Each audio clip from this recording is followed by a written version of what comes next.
Hello everybody, in this series I will be helping you be a better brass player, and today I'm going to show you how to service the instrument. More specifically, I'm going to show you how to clean the ins and outs and make sure it's spick and span for your next performance. And as you can see here, I have my trumpet with me. It is the only instrument I have on me, so I won't be cleaning any other brass instruments, but it's mostly the same for most. It's just the different kinds of tubing, but you'll be cleaning it the same way and just getting all the gunk out. First, we need to dismantle the instrument. So we need to take the valves and tubing out, so we will get that done in just a second. We'll be right back. And here, as you can see, we have the dismantled instrument right here. I got the main body, all the tubing, got the middle bitty screws and all the small parts you grab onto. Got the valves right here and the mouthpiece right here.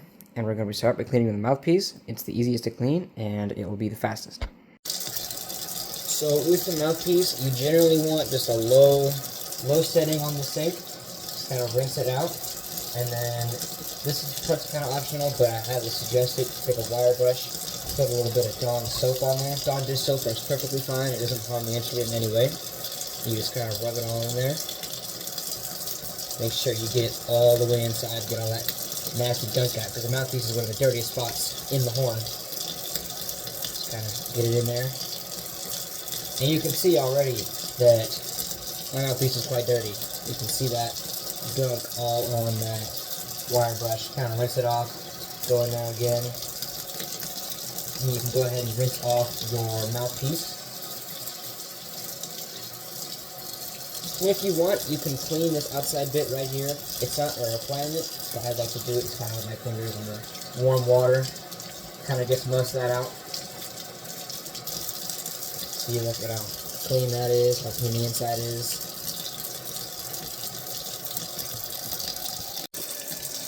So next we got the main body of the trumpet. This part's also super easy to clean. It's just a lot bigger, and you want to make sure you're using a little bit higher pressure water because this is where all the gunk builds up.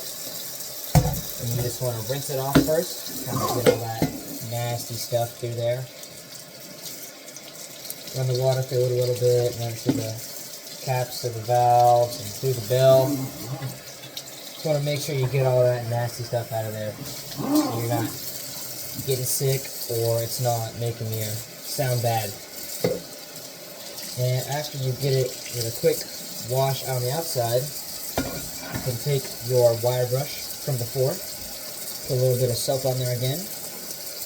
Now, the longer the wire brush, the better here, because of the longer tubes, like the lead pipe here and the bell, that makes it really easy to clean. I only have this long, but it works just fine as long as you go in both ways. So you just want to clean out as much as possible. And it's already looking, the brush is already looking pretty disgusting, but it is getting all that gunk outside of the bell and of the lead pipe, making it nice and clean and beautiful. And it's going to sound so much better when I'm done with it.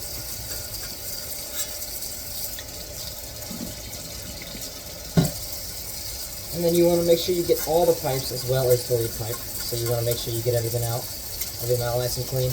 And every single bit of the instrument will get dirty over time. So especially if you're buying a used instrument or if you're using a school instrument, I highly suggest cleaning it before you play it, because it'll get all that nasty stuff out. We don't want you getting sick from the instrument, and we don't want the instrument sounding or smelling or looking bad. And once you're done cleaning out all the pipes, you can just give her a quick rinse.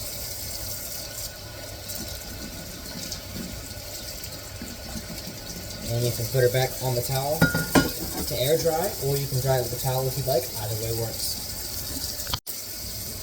Alright, so now we have all 4 tuning slides. So we want to make sure you get these, because this will also hold a lot of gunk, especially the lead tuning slide. This is going to hold most of your spit, and it's going to build up and it's going to get real nasty. It's going to get real gray and green sometimes if you don't clean it out as often. And it's just the same as the last two. You're going to take your wire brush, just kind of scrub the inside of it. Get all the grease and the built up spit, all of it out from the inside and outside. Now, if you're maintaining your instrument correctly, there should be a little bit of grease on the outside. You don't want to have that. That'll hurt your instrument a lot if you're cleaning it. if it's fresh grease, it'll help your instrument a lot because it'll help you tune the instrument a lot smoother, and it'll prevent damage from it if you're tuning it. And then you want to make sure you clean out the spit valve right here. You want to make sure that's not disgusting. Especially these corks right here. You can get them replaced, you don't have to, but they are very disgusting because where all your spit sits, it's where all your spit comes out, and that'll get really nasty. And then you just want to repeat for the next couple tuning slides. Make sure you get all that gunk out. The dirtier the wire brush, the better, because it means you're picking up all that nasty stuff. And then you just want to scrub until when you put it in, it's not going to get dirty anymore.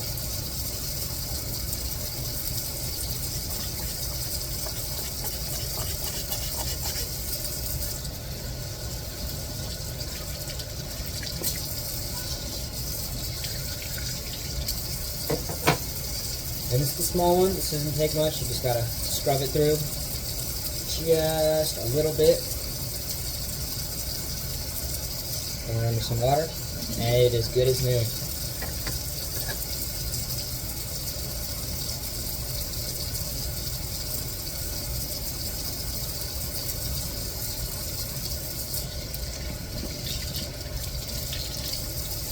Just like that, you have fresh tuning slides. And just as a reminder, you don't want to put these back into your instrument until they are fully greased and dry.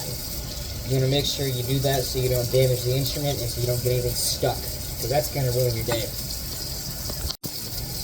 And last but not least, we have all 3 valves. You can see which valve it is based on this number right here. I don't know if you can see that, but it will show you what number it is from 1 through 3. And so that's how you're going to be able to put them back in. And even if I just rub my finger through here, you can see it's all black and nasty, and you don't want that. That's going to be bad for you and bad for the horn. So it's the same as last time, but you want to be a little bit more delicate, because if these get bent, the instrument is very damaged and you won't be able to play it. So you just want to take a little bit more caution with these, but it's pretty much the same as the tuning slides. You just want to rub your wire brush through these holes. Make sure you get them all nice and soaked up, and then get all the gunk out with the water.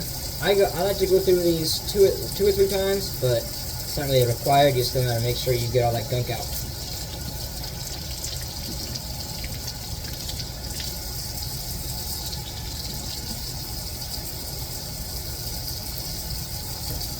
And you just rinse and repeat, literally, for the last 2 slides, or valves, sorry.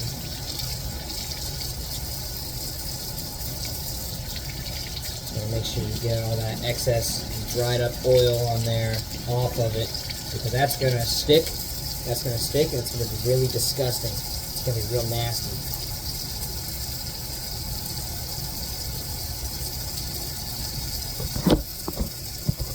You don't want that. You want to make sure it's going to get clean and nice, and it's not going to be disgusting, and that'll ruin your sound. And I wouldn't really say these will make it sick, but it will definitely ruin your day if they're not clean.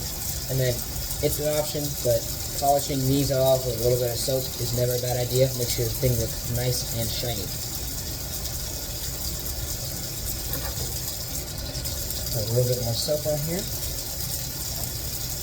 Go through this last one.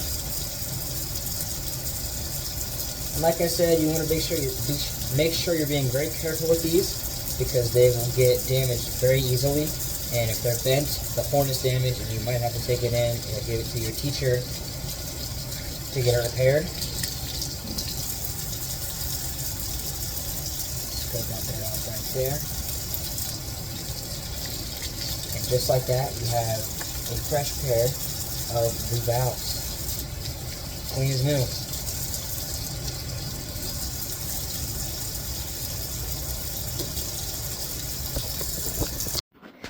Now, I like to air dry the instrument, but it is never a bad idea to use a towel or a paper towel or anything you have on hand to dry it off. And to air dry, you just want to cover it with a towel, and you want to wait about an hour or so to let all that water get off and dry. So we'll see you in about an hour. So now that we have the horn nice and dry, it's been about an hour. So first, I'm going to walk you through putting back all the tuning slides.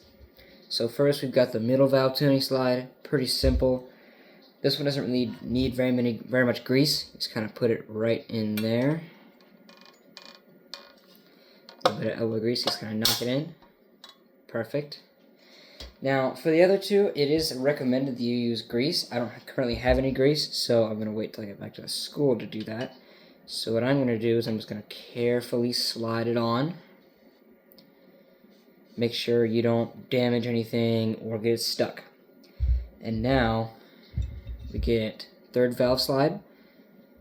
And first, what we're going to do is we're going to put the finger holster back into the spot. So you can see right here, not every trumpet has this, but for the ones that do, you're going to slide that right back into place, and then it should come with a very tiny screw you can just put right back into place. It's very tricky sometimes, but you can just slide it back. Hold on, this is being a little tricky.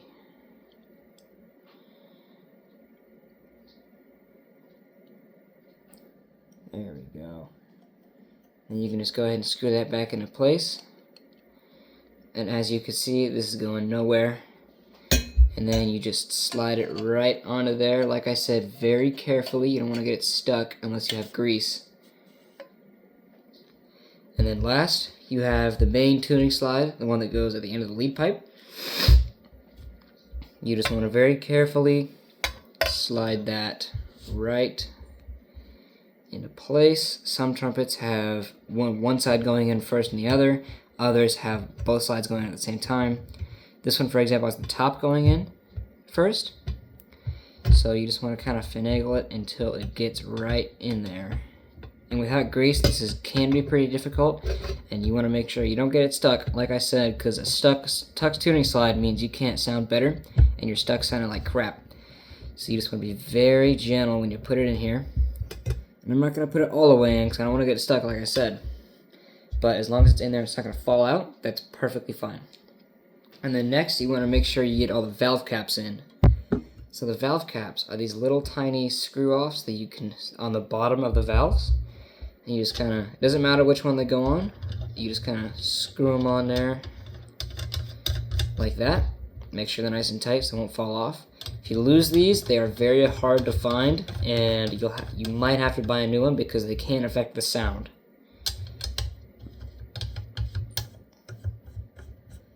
And once you got all three of those on there, you can go ahead and flip the trumpet over. And once you have everything else on there, some other trumpets also have this long screw, like my Yamaha trumpet has it. You can just flip it over, and right here, there's a little bitty hole in the connector where that goes through, and then it just screws right in. And that will prevent the third valve slide from falling off. It will not prevent it from moving, but it will prevent it from falling off. Like, see, I can't take that off anymore. And then, second to last but not least, you have the valves. These are very fragile, and I highly suggest using any brand of valve oil. I especially like this brand. It is very good and very cheap. So what you want to do is you want to find the corresponding valve to each little pipe. So find the valve with the number 1 on it. I don't know if you can see it from there, but there's the 1. And you want to apply just a little bit of oil on the outside. And if you want, you can apply a little to the inside of the pipe. It doesn't really matter. And you want to carefully slide that in there, making sure it doesn't stick. And you can just tighten that up. And then you want to rotate the top until you hear it click. Like that. So that way it doesn't get stuck and it doesn't block any airflow. And then you just want to rinse and repeat for the last 2 steps.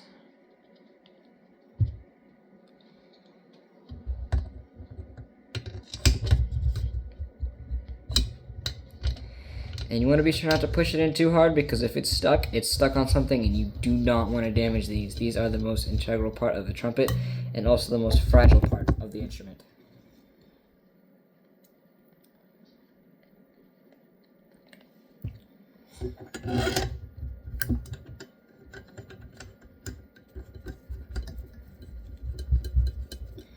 And once that one's nice and tight, and you have 3 working valves, you're going to just take the mouthpiece, put it right back in there, give it a little twist, and just like that, you've got a fully working, cleaned, shiny trumpet.